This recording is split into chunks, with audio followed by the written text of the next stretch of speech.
आपको 10th board के लिए मॉडल्स डिस्कस करने जा रही हूँ। इससे पहले मैंने 2 वीडियो अपलोड किया है जो कि बहुत ही इम्पोर्टेंट है। सबसे पहले आप उनको देखिए, उसके बाद जाके आप ये 3rd वाला वीडियो देखिए। इस वीडियो में हम स्टार्ट करेंगे हमारे 4th नंबर का जो मॉडल है वुड। तो वुड का इस्तेमाल कहाँ कहाँ पर होता है देखते हैं। पास्ट ऑफ विल, यानी वुड का इस्तेमाल विल के पास्ट फॉर्म के रूप में भी होता है। जैसे I knew that he would not come again. तो यहाँ पे देखो न्यू दे रखा है ना, सेकेंड फॉर्म यानी पास्ट सिंपल टेंस। तो दूसरी तरफ दैट के बाद he would not come again. तो यहाँ पे न्यू के वजह से मतलब दैट से कनेक्टेड एक सेंटेंस था, एक तरफ सेकेंड फॉर्म में है तो दूसरी तरफ बिल की बजाय वुड लगा दिया, और एक तरफ अगर फर्स्ट फॉर्म होता तो बिल लगाते। ठीक है, अब देखिए इसका एक और यूज देखिए, पास्ट हैबिट में भी इसका यूज किया जाता है। जैसे पास्ट के हैबिट के लिए अपन वुड का यूज करेंगे, प्रेजेंट हैबिट के लिए विल का यूज कर रहे थे ना अपन, ऐसे पास्ट के हैबिट के लिए वुड का यूज करेंगे। When I was student I would get up at 5 in the morning, यानी जब मैं एक स्टूडेंट था तो मैं उठ जाया करता था 5 बजे तक सुबह। ठीक है, तो ये उसकी आदत थी। क्या थी? आदत। इसलिए आदत वाले सेंटेंस अगर पास्ट की कोई आदत हो तो उसके लिए हम वुड लगाएंगे। अगला सेंटेंस देखिए, when I was in the village I would go for a walk. जब मैं गांव में था तो मैं वॉक करने के लिए जाता था डेली, है ना। तो ये गांव में रहते हुए उसकी पास्ट की आदत थी, हैबिट थी, तो वुड आएगा। अगला है वेरी इंपॉर्टेंट, पोलाइट रिक्वेस्ट के लिए वुड का इस्तेमाल किया जाता है, यानी विनम्र निवेदन के लिए। जैसे would you lend me some money, क्या आप मुझे कुछ पैसे उधार दोगे। फिर अगला देखिए, would you bring me a glass of water, क्या तुम मुझे एक गिलास पानी ला के दोगे। अब देखिए वुड का इस्तेमाल विश और डिज़ायर के लिए भी इस्तेमाल होता है। Would that I were a bird, यानी कि काश में एक चिड़िया होता। तो ये उसकी क्या है? डिज़ायर है। तो इस तरह की जो डिज़ायर होती है उसके लिए वुड इस्तेमाल किया जाता है। सेकंड सेंटेंस देखिए, would that I were the president of India, काश कि मैं प्रेसिडेंट होता इंडिया का, है ना। तो यहाँ पे भी वुड का इस्तेमाल किया गया है। एक वेरी इंपॉर्टेंट इसका यूज है रादर देन। अगर किसी सेंटेंस में रादर देन आ रहा है ना तो उसमें आपको वुड मॉडल का इस्तेमाल करना है। ये आपको याद रख लेना है कि किसी सेंटेंस में अगर पोलाइट रिक्वेस्ट आ रहा है तो आपको वुड इस्तेमाल करना है, वुड इस्तेमाल करना है, वुड इस्तेमाल करना है। किसी सेंटेंस में अगर रादर देन आ रहा है, रादर देन आ रहा है, या प्रीफर टू आ रहा है, प्रीफर टू आ रहा है, तो आपको वुड इस्तेमाल करना है। जैसे I would rather die than beg, यानी भिक्षा मांगने से बढ़िया है कि मैं मर जाऊँ, है ना। तो यहाँ पे रादर देन है, यहाँ पर क्या है? Rather than. तो रादर देन के लिए हम वुड का इस्तेमाल करते हैं। प्रिफेयर यानी किसी चीज़ को प्राथमिकता देने के लिए भी वुड का इस्तेमाल किया जाता है। My servant would prefer to go to school instead of working, मेरे सर्वेंट यानी पसंद करते हैं, प्रिफरेंस रखते हैं कि वो काम करने के बजाय वो स्कूल जाए, है ना। तो प्रिफेयर टू आ गया है ना, तो आपको वुड इस्तेमाल करना है। क्या इस्तेमाल करना है? वुड इस्तेमाल करना है। अब इसका देखिए कंडीशनल सेंटेंसेस में भी वुड का इस्तेमाल होता है। देखिए इसमें कंडीशनल सेंटेंस के लिए भी किसका इस्तेमाल किया जाता है? वुड का इस्तेमाल किया जाता है।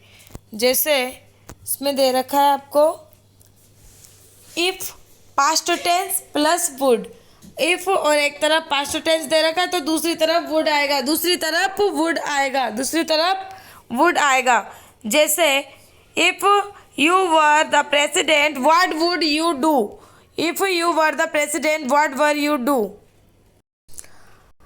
तो कंडीशनल वाले सेंटेंस जैसे if you were the president what would you do, तो आप क्या करते।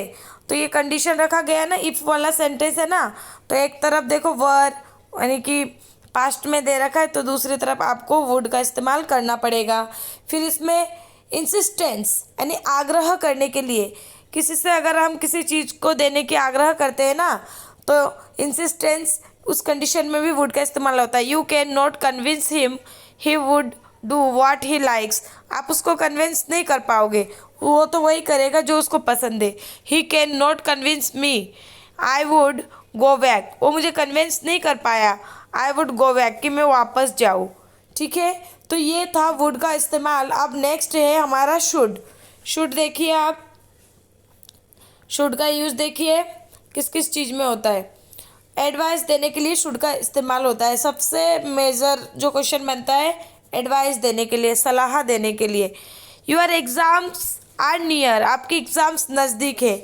यू शुड वर्क हार्ड, आपको कठिन परिश्रम करना चाहिए। सजेशन देने के लिए भी शुड का इस्तेमाल किया जाता है। जैसे you are weak in English, आप इंग्लिश में कमज़ोर हो। You should engage a tutor, तुमको एक ट्यूटर से जुड़ जाना चाहिए। तो ये इसको एक सुझाव दिया गया, सजेशन दिया गया, तो शुड का इस्तेमाल। और मॉरल ड्यूटी के लिए भी शुड का यूज़ किया जाता है। जैसे your parents are old you should serve them, आपके पेरेंट्स है ना बूढ़े हो चुके हैं और आपको उनकी सेवा करनी चाहिए। तो ये आपका नैतिक कर्तव्य बनता है। तो मॉरल ड्यूटी के लिए भी क्या आता है, शुड आता है। अब देखो पर्पज, पर्पज यानी उद्देश्य, इसके लिए भी शुड आता है। जैसे देखिए इसमें दे रखा है आपको पर्पज के लिए ये work hard लेस्ट you should fail. तो देखो पर्पज में है ना, मतलब ये याद रख लो आप लेस्ट, अगर किसी सेंटेंस में आपको लेस्ट दिखता है, अगर किसी सेंटेंस में आपको लेस्ट दिखता है तो आपको आँख बंद करके उस पर शुड इस्तेमाल कर लेना है। जैसे work hard लेस्ट you should fail, तो इसमें लेस्ट दे रखा है तो यू शुड फेल। और लेस्ट ऑलरेडी नेगेटिव सेंस देता है, तो आप लेस्ट वाले सेंटेंस में फिर दोबारा से नोट नहीं लगाओगे। ठीक है, walk fast lest we should we late, जल्दी चलो नहीं तो हम, तेज चलो मतलब नहीं तो हम लेट हो जाएंगे। ठीक है, कहीं ऐसा नहीं हो कि हम लेट हो जाए। फिर रिक्वायरमेंट के लिए भी शुड का इस्तेमाल किया जाता है। You should take bath daily, यानी तुमको रोज़ नहाना चाहिए, ये तुम्हारी ज़रूरत है, तो इसके लिए भी शुड का इस्तेमाल होगा। प्रोबेबिलिटी के लिए यानी संभावना के लिए भी शुड इस्तेमाल करते हैं। जैसे he is the best runner he should win the race, तो मतलब यहाँ पे संभावना, मतलब वो एक बेस्ट रनर है तो उसको ही जीतना चाहिए, तो एक पॉसिबिलिटी दिखाई जा रही है, उसके लिए भी शुड का इस्तेमाल होता है। नेक्स्ट देखिए, नेक्स्ट आपको दे रखा है हाइपोथेटिकल कंडीशन यानी काल्पनिक शर्त। काल्पनिक शर्त वाले वाक्य में भी शुड का इस्तेमाल किया जाता है। जैसे इसमें दे रखा है should you change your mind nobody would blame you, यानी कि should you change your mind, आपको चेंज कर लेना चाहिए आपके माइंड को, नोबडी वुड ब्लेम यू, तो आपको कोई दोष नहीं देगा। ठीक है, तो ये हाइपोथेटिकल कंडीशन के लिए भी शुड का इस्तेमाल किया जाता है। आप चलते हैं नेक्स्ट मॉडल पे। नेक्स्ट मॉडल है अपना कुड। कुड का यूज, कैन का पास्ट फॉर्म होता है कुड, यानी पास्ट ऑफ कैन। ठीक है, कुड क्या होता है, कैन का पास्ट फॉर्म। जैसे the old man was so weak that he could not walk, जो ओल्ड मैन है ना वो बहुत कमज़ोर है इसलिए वो चल नहीं सकते। तो जैसे उनके अंदर क्या नहीं है, उनके अंदर क्षमता नहीं है, तो क्षमता नहीं है, एबिलिटी, कैपेसिटी, इन सब के लिए कैन का इस्तेमाल करते थे। लेकिन यहाँ पे एक सेंटेंस पास्ट में दे रखा है ना, वॉज वीक, कमज़ोर था इसलिए चल नहीं सकता, तो ऐसे कंडीशन में कैन की जगह कुड का इस्तेमाल किया जाएगा। कैन के सभी नोशन को पास्ट टेंस में कुड में दर्शाया जाता है। जैसे I am weak in English, मैं वीक हूँ इंग्लिश में। कुड यू टीच मी, क्या तुम मुझे सिखाओगे, तो यहाँ पे भी ये पोलाइट रिक्वेस्ट के लिए कुड का इस्तेमाल किया गया। आई एम इल, मैं बीमार हूँ, मतलब पोलाइट रिक्वेस्ट वाला जब सेंटेंस आए और वो एक तरफ अगर प्रेजेंट सिंपल में दे रखा है ना, तो आपको उस वक्त उस पोलाइट रिक्वेस्ट के लिए कुड का इस्तेमाल करना होगा। जैसे एक सेंटेंस में ये था ना, I am weak in English, मैं कमज़ोर हूँ इंग्लिश में। कुड यू टीच मी, क्या तुम मुझे सिखा दोगे। और जैसे आई एम इल, मैं बीमार हूँ। Could you grant me leave, क्या आप मुझे लीव यानी छुट्टी दोगे, दे सकते हो। तो ये पोलाइट रिक्वेस्ट के लिए प्रेजेंट सिंपल में भी, प्रेजेंट सिंपल यानी कि प्रेजेंट टेंस में भी हम किसका इस्तेमाल करते हैं, कुड का इस्तेमाल करते हैं। अब नेक्स्ट है हमारा माइट। माइट है ना, मे का पास्ट फॉर्म होता है। किसका पास्ट फॉर्म होता है? मे का। The police man rain fast so that he might catch the thief. तो पुलिसमैन तेज भागा ताकि वो पकड़ सके किसको? उस थीप को। तो ये मे के पास्ट फॉर्म के रूप में पर्पज को दिखाया जा रहा है। एक तरफ रेन है ना सेकंड फॉर्म, और पर्पज है, तो इसलिए यहाँ पे माइट का इस्तेमाल किया जाएगा मे के बजाय। ठीक है, मे के जितने भी नोशन है को पास्ट टेंस में माइट से दर्शाया जाता है। तो देखिए, बिग पॉसिबिलिटी यानी बहुत ही very important, very very important, बहुत कम संभावना हो ना, तो उसके लिए हमेशा माइट का इस्तेमाल किया जाता है। It is bright sunshine now, बहुत ही तेज सनशाइन हो रहा है। I think it might rain in the evening, मुझे लगता है शाम को मुश्किल से ही बारिश हो सकती है। माइट यानी बहुत ही कम संभावना है, क्योंकि सनशाइन हो रहा है ना, तो ये कम यानी बिग पॉसिबिलिटी के लिए या रिमोट पॉसिबिलिटी के लिए माइट का इस्तेमाल किया जाता है। I am going to office, I might meet an accident, मैं स्कूल जा रहा हूँ, यानी ना के बराबर ही संभावना है कि मेरा कोई एक्सीडेंट होगा। ठीक है, तो कम संभावना के लिए माइट का इस्तेमाल किया जाता है, बिग पॉसिबिलिटी के लिए माइट का इस्तेमाल किया जाता है। नेक्स्ट हमारा मॉडल है मस्ट, वेरी वेरी इंपॉर्टेंट। इसमें से एक क्वेश्चन जरूर आता है ना एग्ज़ाम में। तो मस्ट का इस्तेमाल नेसेसिटी के लिए यानी आवश्यकता के लिए, जैसे we must obey the rules of the road, हमें रोड के रूल्स को जरूर से मानना चाहिए, है ना, तो ये मस्ट आएगा। कंपल्सन को दर्शाता है मस्ट, अनिवार्यता को। यू मस्ट स्टडी हार्ड, तुमको बहुत ही कठिन स्टडी करना चाहिए, बहुत ही कठोर मेहनत करना चाहिए। The students must take all the exams, यानी विद्यार्थियों को सारे एग्ज़ाम्स देने ही पड़ेंगे, उसके लिए ये कंपलसरी है ना। तो मस्ट का इस्तेमाल ऑब्लिगेशन यानी बाध्यता के लिए भी मस्ट का इस्तेमाल किया जाता है। You must come on time, तुमको टाइम से आना पड़ेगा, है ना, टाइम से ही आना पड़ेगा। तो ऑब्लिगेशन के लिए भी मस्ट का इस्तेमाल किया जाता है। ऑर्डर देने के लिए, है ना, आदेश के लिए भी मस्ट का इस्तेमाल, जैसे यू मस्ट कीप क्वाइट, तुमको चुप रहना चाहिए। यू मस्ट वॉक फास्ट, तुमको तेज चलना चाहिए, तो ये उसको ऑर्डर दिया जा रहा है। और मोरल ड्यूटी के लिए भी मस्ट का इस्तेमाल किया जाता है। We must obey our parents, हमें हमारे पेरेंट्स की आज्ञा का पालन करना चाहिए। तो थोड़ा बहुत इसमें अंतर रहेगा, जैसे अभी ओट टू है, ओट टू भी मोरल ऑब्लिगेशन को दिखाता है कि जो हमको मतलब नैतिक कर्तव्य बनता है कि हमको हमारे पेरेंट्स का ध्यान रखना चाहिए।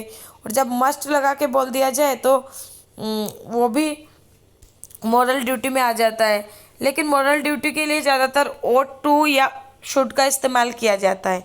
ठीक है, और ओनली जो ड्यूटी होता है ना, जो कर्तव्य होता है हमारा, उसके लिए मस्ट जरूर आता है। जैसे पेरेंट्स है, जैसे फादर है, तो उनका क्या कर्तव्य होता है, जैसे ही मस्ट अर्न मनी, यानी उनको ज़रूर से पैसा कमाना चाहिए क्योंकि वो उनकी ड्यूटी है। जैसे स्टूडेंट्स है तो उनकी क्या ड्यूटी बनती है, student must study hard, student को ज़रूर से कठोर मेहनत करना चाहिए, स्टडी करना चाहिए। तो जिसकी जो भी ड्यूटी है उस काम को उसको करना ही चाहिए।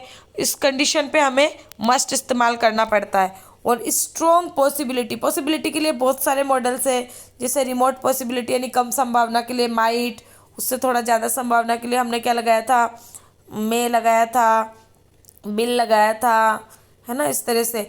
और जो एकदम स्ट्रॉन्ग पॉसिबिलिटी होगा ना, तो उसके लिए तो हमको मस्ट लगाने पड़ेंगे। क्या लगाने पड़ेंगे? मस्ट। स्ट्रॉन्ग पॉसिबिलिटी के लिए क्या लगाया जाता है? मस्ट। जैसे कि इसमें देखिए दे रखा है, he is intelligent and hard working, he must get a first class, यानी वो इंटेलिजेंट भी है, हार्ड वर्किंग भी है, तो उसको फर्स्ट क्लास जरूर मिलना चाहिए। मतलब ऐसी संभावना है, क्योंकि वो बहुत इंटेलिजेंट भी, हार्ड वर्किंग भी है, तो पॉसिबिलिटी बहुत ज़्यादा हो जाती है। ठीक है, और श्योरिटी और सर्टेनिटी के लिए भी मस्ट का इस्तेमाल किया जाता है। जैसे she must play in the cricket team, उसको अवश्य खेलना चाहिए क्रिकेट टीम में। तो ये निश्चितता को दिखाने के लिए भी हम किसका इस्तेमाल करते हैं? मस्ट का। और आगे है सपोजिशन यानी कल्पना करने के लिए, गेस अनुमान लगाने के लिए, है ना, कंक्लूजन निष्कर्ष निकालने के लिए, या फिर लॉजिकल इन्फेरेंस यानी तार्किक निष्कर्ष निकालने के लिए, या कंजक्चर यानी अनुमान लगाने के लिए, इन सब के लिए भी मस्ट का इस्तेमाल किया जाता है। जैसे सपोजिशन यानी कल्पना, जैसे he comes to school by car, वो कार से स्कूल आता है। He must be very rich, तो ये अनुमान लगाया जाता है कि कार से आ रहा है रोज, तो उसको जरूर से बहुत अमीर होगा जब भी रोज कार से आ रहा है। He speaks a good English, he must B an English medium student, वो बहुत अच्छा इंग्लिश बोलता है। तो हम एक कंक्लूजन निकाल लेते हैं कि है ना, जरूर से वो एक इंग्लिश मीडियम स्टूडेंट होगा। ठीक है, तो ऐसे कंडीशन के लिए मस्ट का इस्तेमाल किया जाता है। तो आज के वीडियो में हम मस्ट तक ही डिस्कस करेंगे, आगे के मॉडल्स नेक्स्ट वीडियो में डिस्कस करेंगे। अगर आपको ये वीडियो पसंद आया है तो लाइक एंड शेयर कीजिए। Thank you.